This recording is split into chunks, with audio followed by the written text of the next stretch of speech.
What's up, team? Mike here, and welcome back for the lesson on history giving. How do we do it? Why do we do it? Let's get to it. Well, first off, what is history giving? It's basically just the time where your first two meetings, that you're spending time to get to know each other. You're getting to know the history of each person in your small group. You're getting to know who they are, who is their family. You're getting to know the things that they like to do, the things that are important to them, their values and their hobbies. You're just getting to know the person overall before you can really dive into a deep community. You got to get to know each other. And history giving speeds up the process on that. History giving creates a culture of depth. From the very beginning, everybody knows that this community is one that will be deep. It's one where we can be open and vulnerable. It is one that we can be our true selves, that we don't have to hide, we don't have to lie, we don't have to pretend anymore. History giving lets everyone know this is a safe place for me to grow, for me to ask questions, and for me to be known and get to know others. You know, I know in my life, growing up in high school, I had a lot of friends and we played sports together, but I never really knew them and they never really knew me. But when I went to university and I joined a small group and we did history giving, man, I was just like blown away by what people were sharing. It shocked me. Like, why are people telling me this? I just met these people. But it encouraged me. I was a shy person at the time, but even I was really excited to share with people about who I was. It took some encouragement, and it took this time where it was just set aside to share, to really give me the courage to share. But ultimately, I was excited to share because never before in my life did I have a community of people that were really listening and wanted to know who I was. That's what I always wanted in high school, and that is what small group gave me, and that began at history giving. See, the thing is, sharing these things about ourselves, it can be very difficult and it can be awkward. But setting aside a time that's specifically meant for that can make it a lot easier for people. You know, it can be hard to just kind of bring it up randomly and just confess something to somebody. But if everybody's doing it, it makes kind of the barrier a lot lower and it makes us feel a lot comfortable because it's normal. But in everyday lives, it can feel like it's not normal to share those things. And so we try to build up the courage and then we fail. But history giving really gives people the courage to share and to be open. And so during this time, people may confess sins. They may confess struggles. And I think it's important for us to realize that history giving, it's not a time for you to give advice. It's not a time for you to correct people. It's not a time for you to rebuke people. It's your time to listen and get to know them and to hear their heart. And this can be a powerful time to show them the love and power of Jesus, to accept them for who they are. Maybe if this is the first time they've ever really felt valued for who they are instead of what they've done. Maybe they've never really felt valued because they feel like nobody really knows who I am, but we can love them despite their mistakes and imperfections. So how do we do history giving? There's a lot of strategies, there's a lot of methods, there's a lot of tricks. You can be really creative with this, but a lot of times the basic form of history giving is we want to get to know somebody personally and we want to get to know somebody spiritually. So what is their personal background? Get to know their family situation, get to know their hobbies and things they like doing so you can figure out how to connect with them in the future, things you can do together. Get to know maybe what they've studied and what they're interested in. Get to know kind of their personal history. And then after that, we want to also get to kind of know their spiritual background. This doesn't mean that somebody has to be a Christian or like devoted to God, but what is their spiritual background? When they think of God, what do they think of? What is their family culture when it comes to faith and religion? Did they grow up reading the scriptures and praying together as a family? Or did they grow up in a family that didn't believe in God?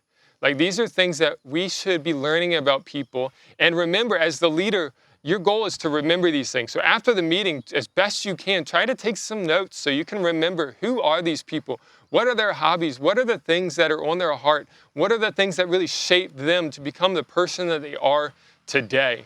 As you help understand people's family and their spiritual background, it will help you to lead the group well. It will help you to be a blessing to those guys and even to pray for them in your own time.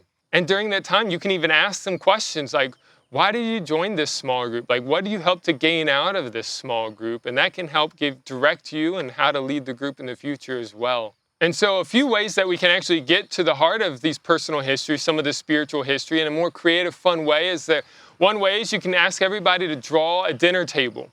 and right where each member of their family sits. And this can really help you learn a lot about their family dynamics. Because, like for me, we didn't really eat dinner together because my dad was a truck driver. He went to bed at like 5 o'clock, sometimes earlier. And so my dinner table would reveal a lot about my family. And then you can ask questions, how did that make you feel? And what was that like? And it can really help you to learn their family dynamics, which will then help you to learn about them as a person. And another fun one that you can do is you can get a graph. I studied physics. I'm a math guy, so I love graphs. I love plotting things. But you can do x-axis, y-axis, and help them to draw a line graph. Draw a line graph to kind of representing the story of their life. So where are the peaks? Where are the high moments? Where are the low moments in their life? They can draw this graph, and then maybe you can go around and share like 1 or 2 of the peaks and talk about it, 1 or 2 of the low moments and talk about that, and that will help to get to know people more than just a surface level. You see kind of the highs and lows of their life, that you get to see into the inner person, into the heart of who they are and what they've experienced. Now, here are a few tips of how you can just lead the history-giving time. 1, set the depth. If you don't go deep, neither will they. So you go first. You set the depth. You share some deep and vulnerable things about your life, and I promise you, they will too. 2, you need to listen. Listen what they're sharing. Actively listen. Don't just pretend to listen, but really be engaged and help the other members of the group be engaged, because they will follow your example in that as well. 3, thank everybody for sharing. Whether they've shared, deep corners of their heart, or maybe they were a little bit more nervous and they didn't share, they weren't too vulnerable. Thank them for sharing. Make them feel valued and honored for sharing that thing, because even if it seems like it wasn't much, it might have been really hard for them to share that. 3, share the why. Now, you know why you're doing history giving, but do the rest of the people know why? Share with them that you're trying to build a culture of depth, of commitment, of trust, and of love, that this is a safe space, a no gossip zone, that what is said in this time must not be shared outside of this. That you're trying to build a culture of brotherhood or sisterhood that's going to empower and challenge each other to go further, to go faster, to press harder, and to accomplish more. In order to do that, you're going to have to know each other deeply. 4, set a time limit. 5 or 10 minutes, depending on how many people there are, because if you don't set a time limit, some people might talk forever. And we really don't want history giving to go more than 1 or 2 weeks. And so might need to limit some people's stories. And the good news is, hopefully you're hanging out, you're building community, they can share more about themselves later. Lastly, we want to end with a time for a short Bible study or devotional or maybe prayer time, because this will add spiritual depth to our meeting. And that people will know it's about more than just sharing or talking about ourselves, but there is a spiritual depth to this community. Because without spiritual depth, there can be no true brotherhood or sisterhood.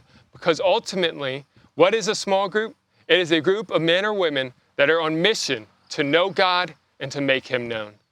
So we need to have some kind of spiritual depth, even in the beginning of our small group meeting times. Don't wait until a month into your small group to begin getting spiritual.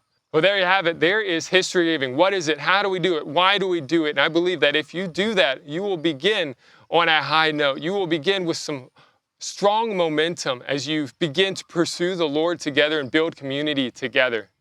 Well, God bless you all. Let's get after it.